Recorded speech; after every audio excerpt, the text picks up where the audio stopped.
नमस्कार दोस्तों, स्वागत है आज के इस बेहतरीन सेशन में। चलिए आज इतिहास के पन्नों में एक बहुत ही दिलचस्प गोता लगाते हैं। हम अक्सर सोचते हैं ना कि हमारा इतिहास असल में कैसा था? क्या जो हम किताबों में पढ़ रहे हैं वो पूरा सच है? देखिए कई बार ऐसा होता है कि सच्चाई को पूरी तरह से परखने के लिए किसी बाहरी इंसान की नज़र की ज़रूरत होती है।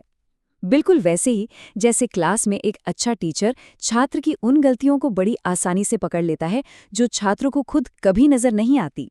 आज के इस ऐतिहासिक विश्लेषण में हम प्राचीन भारत को उन अजनबियों की नज़र से देखेंगे जिन्होंने हजारों मील का खतरनाक सफ़र तय करके हमारे इतिहास को कागजों पर हमेशा के लिए अमर कर दिया। ये वो लोग थे जो एक अलग दुनिया से आए थे और उनकी आंखों ने जो देखा उसने हमारे अतीत की कई गुत्थियों को सुलझाया भी है और कई बार उलझाया भी है।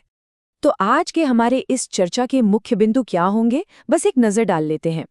हम बात करेंगे विदेशी दृष्टिकोण की, फिर चलेंगे मेगास्थनीज और मौर्य काल की तरफ, इंडिका के सच और मिथक को खंगालेंगे, हुएनसांग की यात्रा देखेंगे, नालंदा की भव्यता को समझेंगे और अंत में फाहियान की खोज की बात करेंगे। चलिए सीधा शुरू करते हैं। तो अपना पहला टॉपिक है विदेशी दृष्टिकोण। आखिर इन बाहरी लोगों के विवरण हमारे लिए इतने ज़रूरी क्यों हैं? देखिए विदेशी यात्रियों की किताबें ना एकदम शीशे की तरह काम करती हैं, मतलब एकदम मिरर। अब आप ही सोचिए, हमारे यहाँ कोई मेहमान आता है तो हम उसे भगवान मानते हैं, है ना? अतिथि देवो भव। हमारे लिए तो ये नॉर्मल बात है। हम रोज अपनी डायरी में थोड़ी लिखेंगे कि आज मैंने मेहमान को पानी पिलाया। लेकिन कोई बाहर से 7 समंदर पार से आएगा तो उसको तो दिमाग ही घूम जाएगा कि भाई ये क्या हो रहा है। वो तुरंत अपनी किताब में लिखेगा। प्राचीन भारत को गहराई से समझने के लिए हमें इसी बाहरी नजरिए की सख्त जरूरत है। हाँ, ये भी सच है कि कई बार अपनी खुद की सांस्कृतिक सोच के कारण वो जो देख रहे थे उसे पूरी तरह से गलत भी समझ बैठे, लेकिन फिर भी उनकी ये किताबें हमारे लिए इतिहास की एक बहुत बड़ी खदान है। अब आगे बढ़ते हैं अपने दूसरे टॉपिक पर, मेगास्थनीज और मौर्य काल। अब जरा अपनी टाइम मशीन में बैठिए और चलिए 3री शताब्दी ईसा पूर्व में। यूनान का शासक था सेल्यूकस निकेटर। उसने अपने एक आदमी को, जिसका नाम मेगास्थनीज था, चंद्रगुप्त मौर्य के दरबार में भेजा।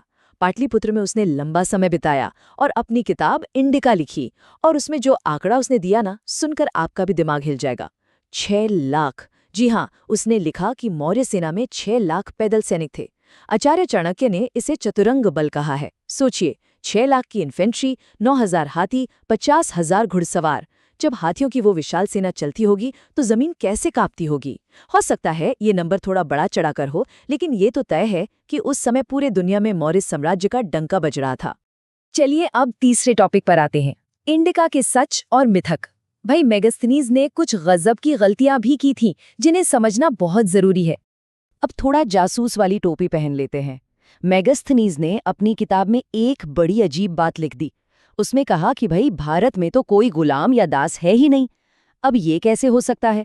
अगर आप चाणक्य का अर्थशास्त्र उठाकर देखेंगे तो उसमें साफ साफ 9 तरह के दासों का जिक्र है, जैसे जन्म से दास या खरीदे गए दास। बौद्ध किताबों में भी लिखा है। तो फिर मेगास्थनीज को दास क्यों नहीं दिखे? क्या उसकी आंखों पर कोई अलग चश्मा था? इसका जवाब छिपा है दोनों देशों के कल्चर के अंतर में। देखिए, यूनान में दासों के साथ जानवरों जैसा बर्ताव होता था। जंजीर से बांध कर रखते थे, मारते पीटते थे और कोई पैसा वैसा नहीं मिलता था। लेकिन अपने भारत में सिस्टम एकदम अलग था। यहाँ दासों को बाकायदा हर महीने सैलरी मिलती थी, 1.5 पण।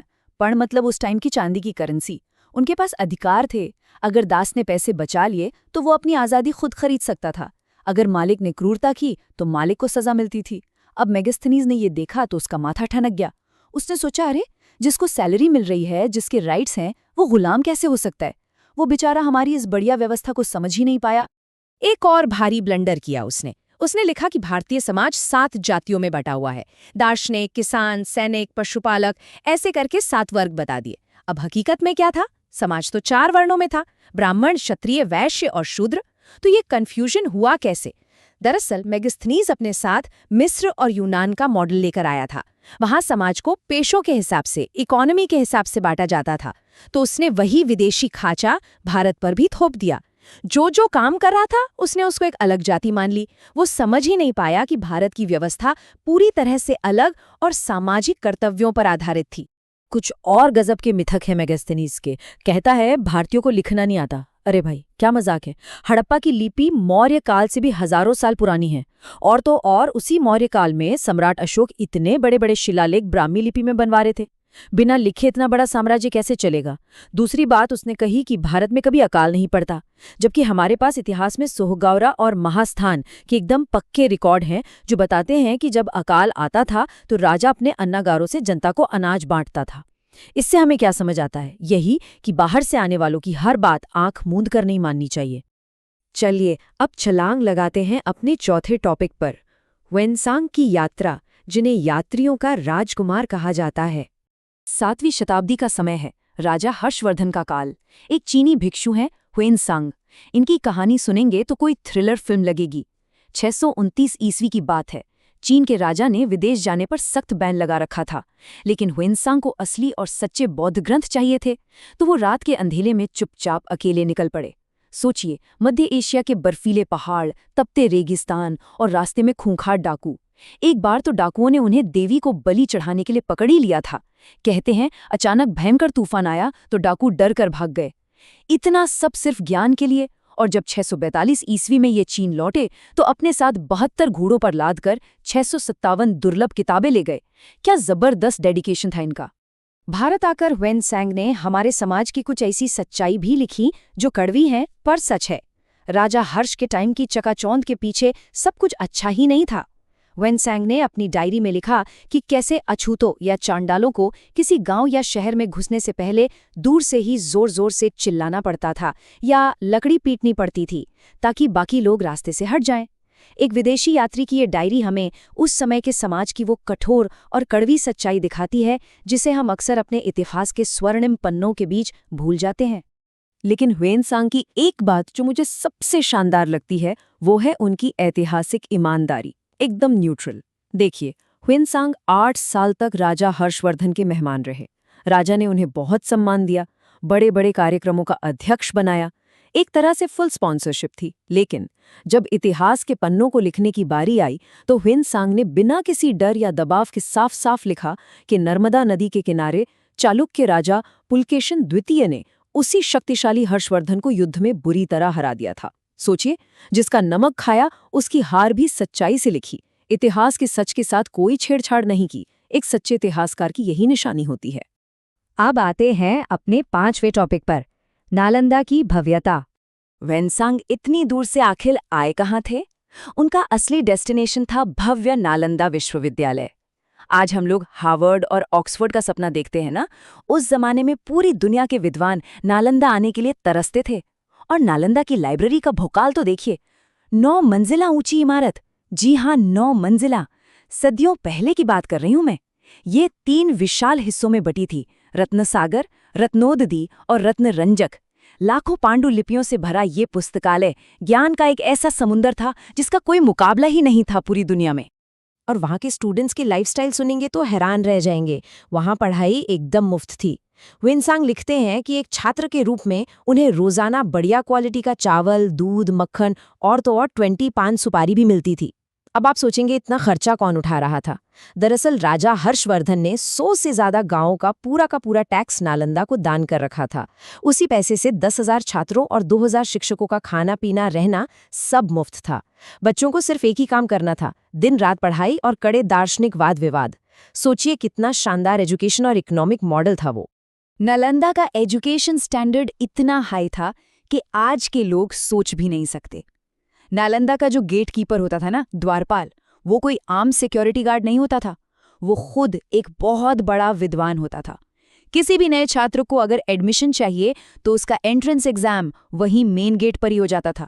वो गेट कीपर ही दर्शन और धर्म के ऐसे खतरनाक सवाल पूछता था कि 10 में से 7 या 8 बच्चे तो गेट से ही फेल होकर वापस लौट जाते थे, अंदर कदम भी नहीं रख सकते थे। अब आप खुद सोचिए, अगर गेट कीपर इतना बड़ा विद्वान था तो अंदर जो आचार्य बैठे होंगे उनका क्या लेवल रहा होगा। चलिए अब चलते हैं हमारे आखिरी और छठे टॉपिक पर, फाहियान की खोज। हम थोड़ा सा समय में पीछे चलते हैं, गुप्त साम्राज्य के स्वर्णिम काल में, जब चंद्रगुप्त द्वितीय, जिन्हें हम विक्रमादित्य कहते हैं, उनका राज था। उस टाइम एक और महान चीनी यात्री आई थी, फाहियान। अब सवाल ये है कि फाहियान को भारत आने की क्या जरूरत पड़ी? उनका मुख्य मकसद था विनय पिटक। ये बौद्ध धर्म की वो अत्यंत महत्वपूर्ण किताब है जिसमें मठों में रहने वाले भिक्षुओं के लिए अनुशासन और आचरण के कड़े नियम लिखे गए हैं।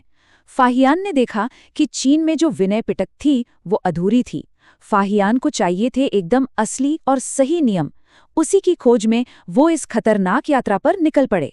फाहियान के बारे में जो बात सच में रोंगटे खड़े करती है वो है उनकी उम्र। आज 62 साल का आदमी सोचता है कि बस अब रिटायरमेंट हो गया, घर पे आराम करें।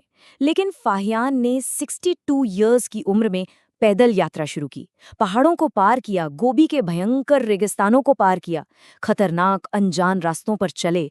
रास्ते में कई साथी दम तोड़ गए, लेकिन ये इंसान नहीं रुका। 62 की उम्र में ज्ञान के लिए ऐसा जबरदस्त जुनून। सच में आज की जनरेशन को फाहियान से बहुत कुछ सीखना चाहिए। ज्ञान उम्र का मोहताज नहीं होता, ये बात फाहियान ने सच कर दिखाई। तो दोस्तों, आज के इस चर्चा के अंत में हम आ गए हैं और जाते जाते मैं आपके दिमाग में एक सवाल छोड़ना चाहता हूँ। हमारा ये जो प्राचीन इतिहास है ना, इसकी एक बहुत बड़ी समझ इन विदेशी अजनबियों की डायरियों और लेखों पर टिकी है। तो अब सवाल ये है कि जो हम पढ़ रहे हैं उसमें से असल में तथ्य कितने हैं और इन यात्रियों का अपना दृष्टिकोण या पूर्वाग्रह कितना है। इतिहास कभी भी सीधा सीधा नहीं होता। ये अलग अलग लोगों के नजरिए का एक बहुत ही खूबसूरत जाल है जिसमें कुछ सच हैं, कुछ गलतफहमियां हैं और कुछ ऐसे रहस्य हैं जो शायद कभी नहीं सुलझेंगे। इस बारे में थोड़ा गहराई से सोचिएगा जरूर। आज के सेशन में जुड़ने के लिए बहुत बहुत धन्यवाद। ऐसे ही सीखते रहिए और अपने इतिहास की जड़ों को टटोलते रहिए।